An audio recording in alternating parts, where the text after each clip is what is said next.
Happy Sabbath, everyone. Happy Sabbath. Um, I have a question.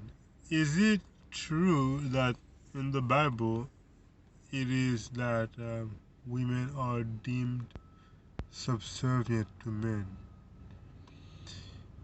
That was a question that I am asking myself because I think it says she was an atheist and she believed that in the Bible is portraying women as subservient to men. And the text that she used was Genesis chapter 3, I think verse 13 and 14, where God said to the woman, um, thy desire shall be for your husband, and he shall rule over you. To me, I think if you just look at it, if you just look at that text by itself, it will appear that it is true that women are supposed to be subservient to men. But if you go back to chapter 1 and chapter 2, where the Bible says that God made men and women in his image, that means there is no such thing as women are subservient. Now, the reason why God said that Adam or the man should rule over the woman, it is not because that was his design, but it's because of the consequence of the man not doing what he was supposed to do. Adam was supposed to be the governor of planet Earth, and Eve was supposed to be his helpmeet. But instead of him leading, he listened to his wife. And unfortunately, it brought us to here.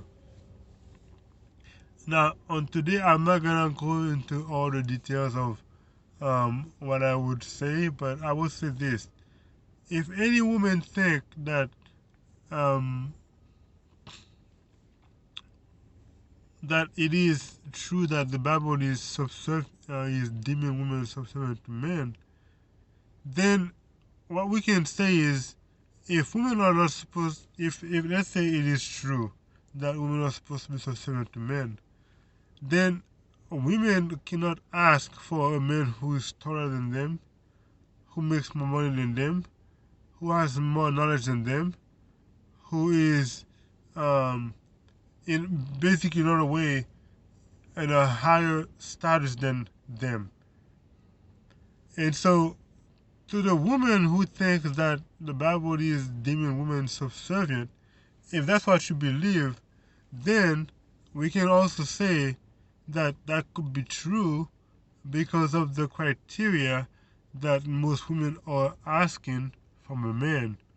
And you cannot ask any of these unless you think the man is in a higher position than you. And if the person is that you are looking for is in a higher position than you, then subsequently you are beneath the person, which means you could become the person subservient.